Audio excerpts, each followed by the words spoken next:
નમસ્તે વિદ્યાર્થી મિત્રો, ગુડ મોર્નિંગ. આપણે જે લાસ્ટ દાખલા જોયા એટલા જ હતા 2.1 અને 2.3 ના બીજા ચેપ્ટરના આપણે એટલા જ દાખલા કરીશું. બરોબર વિદ્યાર્થી મિત્રો, સેમ એવી મેથડના આપણે પ્રેક્ટિસ કરતા રહેવાના. તમે ખાસ ચોપડીના દાખલા અને એના એક્ઝામ્પલ કરતા રહેજો, ઉદાહરણના દાખલા. બરોબર, એમાંથી એમસીક્યુ આવશે. બરોબર, હવે આપણે આજે છે ને ત્રીજું ચેપ્ટર સ્ટાર્ટ કરીશું. ત્રીજું ચેપ્ટર સ્ટાર્ટ કરવા કરશું. બરોબર, એમાં છે ને આજમાં કોઈ પીડીએફ લખવાની નથી. બરોબર, જે મેં આગળ ત્રીજા ચેપ્ટરમાં જે થિયરી ભણાવેલી છે ને એ થિયરી તમારે મોઢે કરવાની છે અને રિપીટ કરવાની છે. કેમ કે ત્રીજું અને પાંચમું ચેપ્ટર થિયરીનો ભંડાર છે. બરોબર, એટલે કે થિયરીનું પ્રમાણ એમાં વધારે છે, એમાંથી બહુ એમસીક્યુ નીકળશે. એટલે આજે છે ને હું તમને થિયરી રિપીટ કરીશ, થિયરી પાછી સમજાવીશ, એટલે તમને તાજી થઈ જાય અને તમે ઘરે બેસીને પાછી એક વખત લખજો ને મોઢે કરજો. એટલે તમારે આગળ જે થિયરી મેં લખાવેલી છે એ આજે જે કરાવું છું એ લખવાની નથી, એને ખાલી સમજવાની છે. બરોબર વિદ્યાર્થી મિત્રો, લખવાની કે આગળ જે મેં કરાવેલી છે તે પાછી મોઢે કરીને લખવાની રહેશે. બરોબર, એટલે તમને એમસીક્યુ માંથી ઘણા બધા આવશે. હવે આપણે થિયરી સમજીએ. ચતુષ્કોણની સમજ. ચતુષ્કોણ એટલે ચતુષ્કોણ નામ ઉપરથી આપણને પહેલા જ ખ્યાલ આવે કે ચાર બાજુ હોય, ચાર ખૂણા હોય, એને ચતુષ્કોણ કહે. આપણે નાના હતા તો એવું જ કહેતા. બરોબર, પણ આપણે ડિટેલમાં સમજીએ. કાગળ ઉપર જુદા જુદા બિંદુઓ મૂકી તેને પેન્સિલ વડે જોડતા સમતલીય વક્ર મળે છે. કાગળ કેવું હોય? એકદમ સમતલ હોય. બરોબર, કાગળ ઉપર જુદા જુદા બિંદુઓ. હવે દાખલા તરીકે આ બોર્ડ જ છે, તો આ બોર્ડને આપણે કાગળ સમજીએ. શું સમજીએ? કાગળ. કાગળ ઉપર જુદા જુદા બિંદુઓ મૂક્યા. હવે એને પેન્સિલ વડે આમ જોડીએ તો સમતલ ઉપર વક્ર બન્યું. તો આને શું કહેવાય? ગમે એ આકારનું જે બને એને એક વક્ર કહેવાય. બરોબર, શું કહેવાય? એને વક્ર. એટલે તમને વક્ર કોને કહેવાય એ ખ્યાલ આવી ગયો. બરોબર, ફક્ત રેખાખંડોથી બનેલા સાદા વક્રને બહુકોણ કહેવાય. આપણે વક્ર એટલે તો ખ્યાલ આવી ગયો, કોઈ કાગળ ઉપર ટપકામાં દોરેલા હોય એને આપણે જોડી દઈએ તો એક સમતલ ઉપર કોઈ વક્ર બની ગયો, એને શું કહેવાય? સમતલીય વક્ર. પછી વક્રથી જ બહુકોણ બને. સમતલ ઉપર શું બને? બહુકોણ. ફક્ત રેખાખંડોથી બનેલા સાદા બંધ વક્રને બહુકોણ કહેવાય. દાખલા તરીકે ત્રિકોણ. બરોબર, એ ઉદાહરણ મેં નીચે લખેલા છે કે બહુકોણના ઉદાહરણ છે તો ત્રિકોણ. આપણને વ્યાખ્યામાં એવું કીધું, ફક્ત રેખાખંડોથી બનેલા સાદા બંધ વક્ર. બંધ વક્ર એટલે કશેથી ખુલ્લો ન હોય, જ્યાંથી શરૂઆત થાય ત્યાં જઈને થાય જો આવી રીતે. બરોબર, આ બંધ વક્ર કહેવાય. તો એ બંધ વક્ર ને બહુકોણ કહેવાય. બહુકોણ એટલે શું? બહુકોણ નામ ઉપરથી જ છે, એક કરતા વધારે ખૂણા હોય. બહુકોણ તો ત્રિકોણ છે. નાના નાનો બહુકોણ કયો? એક્ઝામ્પલ ની અંદર એમસીક્યુ પૂછાઈ શકે કે બહુકોણની અંદર નાનામાં નાનો બહુકોણ કયો? તો કયો આવે? ત્રિકોણ. મોટા મોટો બહુકોણ ચોપડીમાં છે કયો? એન કોણ. પેલા કોષ્ટકની અંદર મેં દોરાવેલું છે. નાનામાં નાનો બહુકોણ ત્રિકોણ અને મોટા મોટો બહુકોણ એન કોણ. બરોબર, તો બહુકોણના ઉદાહરણ મેં અહીં આપેલા છે: ત્રિકોણ, ચતુષ્કોણ, પંચકોણ, અષ્ટકોણ, સપ્તકોણ, અષ્ટકોણ, નવકોણ, 10 કોણ, 15 કોણ, 20 કોણ, એવી રીતના n કોણ છે. બરોબર, બહુકોણ એટલે n કોણ સુધી દર્શાવે છે. બરોબર, તો આ બહુકોણમાં બે પ્રકાર છે: બહિર્મુખ બહુકોણ અને બીજું અંતર્મુખ બહુકોણ. તો બહિર્મુખ બહુકોણ કોને કહેવાય? તો આપણે જ્યારે થિયરી ચાલી હતી ત્યારે મેં તમને બહિર્મુખ અને અંતર્મુખ માટે શોર્ટ નામ આપ્યા હતા. બહિર્મુખ બહુકોણ હોય ને તો એના વિકર્ણ અંદરની તરફ હોય. કેવા હોય? અંદરની તરફ. અંતર્મુખ બહુકોણની અંદર એના વિકર્ણ કેવા હોય? બહારની તરફ હોય. અંતર્મુખ બહુકોણ એટલે કેવા હોય? આવી આકૃતિ થાય, જેનો એક વિકર્ણ ક્યાં જતો હોય? બહાર જતો હોય. બરોબર, અને અંતર્મુખ બહુકોણ કહેવાય.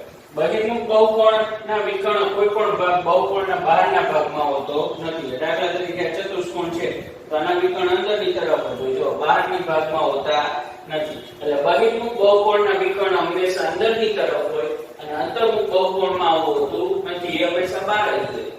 બરોબર, એટલે બ તો અંદર, અ તો બહાર. આ શોર્ટ યાદ રખાય. બરોબર, હવે આપણે જોઈએ આ ખ્યાલ આવી ગયો.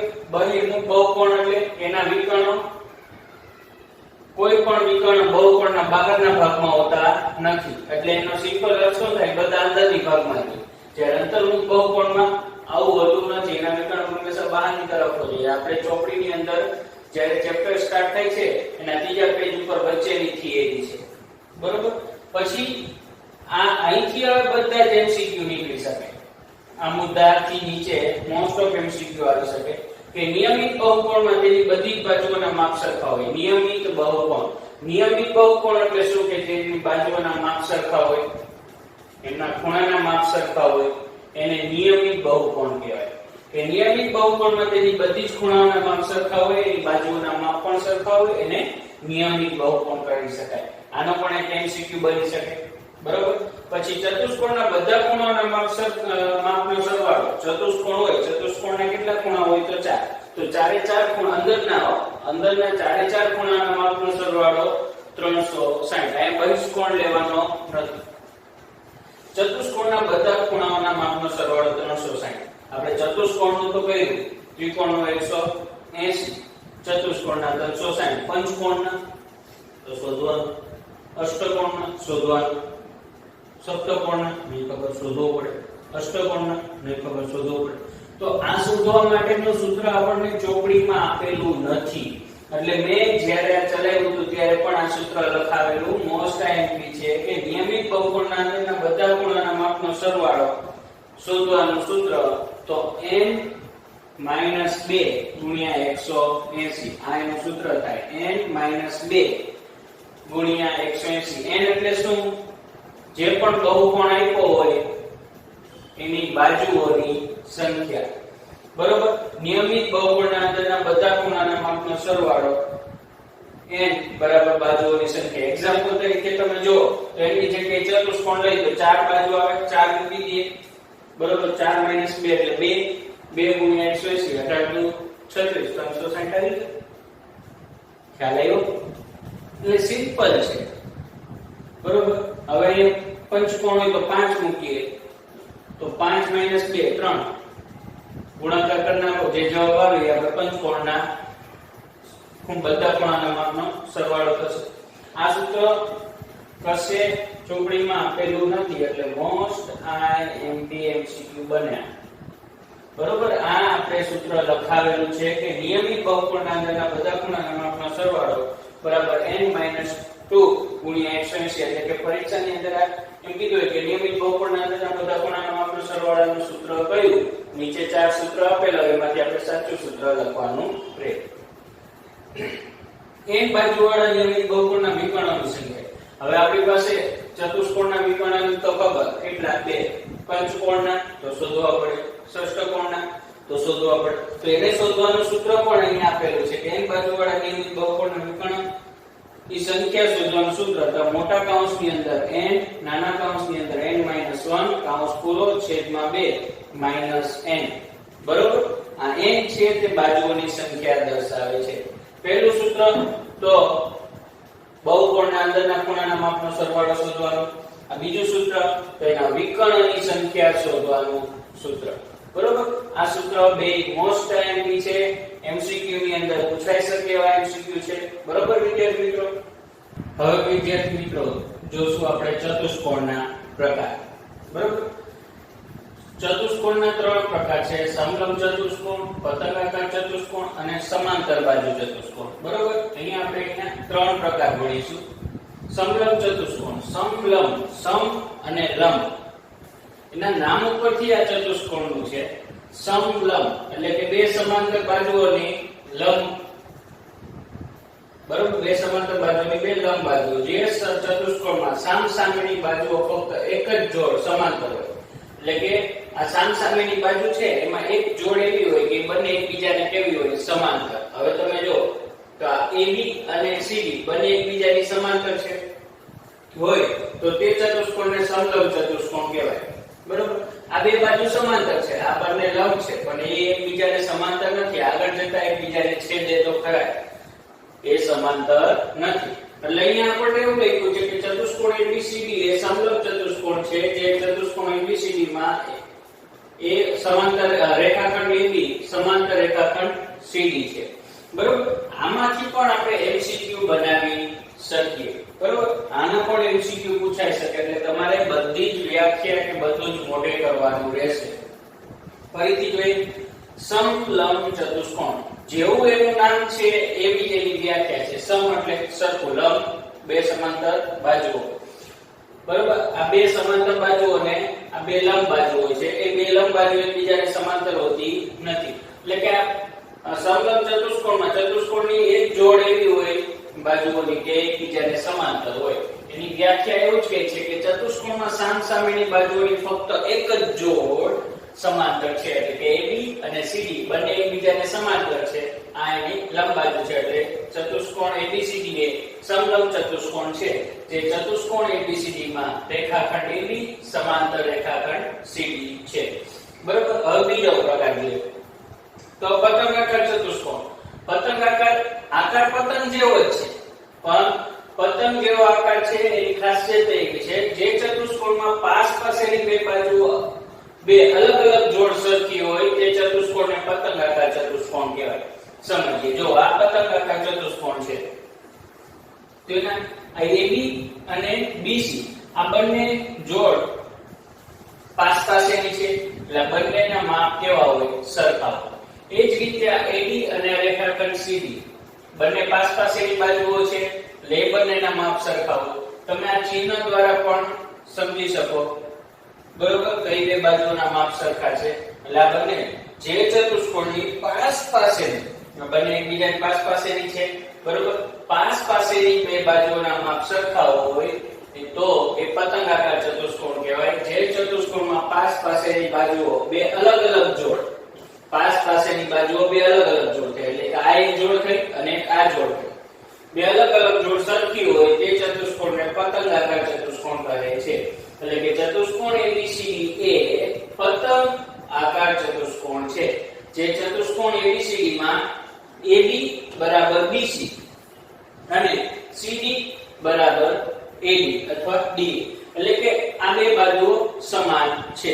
ફરીથી જોઈએ, પતંગાકાર ચતુષ્કોણ સિમ્પલ લેંગ્વેજમાં તમને સમજાવો તો પાસ પાસેની બે બાજુઓના માપ સરખા હોય અને પતંગાકાર ચતુષ્કોણ કહેવાય. એવી ટોટલ ચતુષ્કોણની અંદર જોડ કેટલી હોવી જોઈએ? બે. આ એક જોડ થઈ AB અને BC બે પાસ પાસે છે, માપ સરખા છે એટલે આ એક જોડ. બીજી જોડ તો CD અને AD પાસ પાસે છે, માપ સરખા છે એટલે આ બંને જોડ પતંગાકાર ચતુષ્કોણની જોડ છે. બરોબર, ત્રીજો જોઈએ તો સમાંતર બાજુ ચતુષ્કોણ. જેવું નામ છે એવી એની આકૃતિ. સમાંતર બાજુ એટલે સામસામેની બાજુઓ બંને સમાંતર હોય. બરોબર, તમે જોઈ શકો આ બે સમાંતર બાજુ, પછી ઊભી બે સમાંતર બાજુ. સામસામેની બે બાજુઓ કેવી હોય? સમાંતર અને માપ પણ સરખા હોય.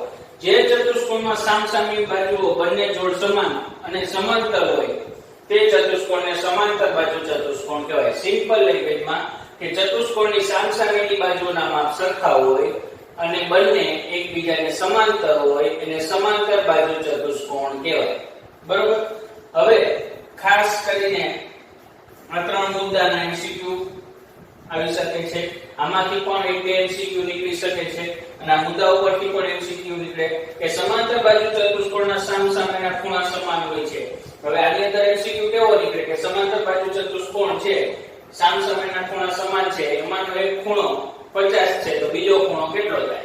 તો રકમની અંદર જ જવાબ આપી દીધો કે સમાંતર બાજુ ચતુષ્કોણમાં સામસામેના ખૂણાના માપ સમાન હોય એટલે એક 50 છે તો બીજો 50 થાય. પછી એને થોડોક અઘરો કરવો હોય તો પૂછી શકે કે સમાંતર બાજુ ચતુષ્કોણના એક ખૂણાનું માપ 50 છે તો એના સામેના ખૂણાનું માપ કેટલું હશે? આમ પણ પૂછી શકાય. બરોબર, પછી બીજો સમાંતર બાજુ ચતુષ્કોણના પાસ પાસેના ખૂણા એકબીજાના પૂરક હોય.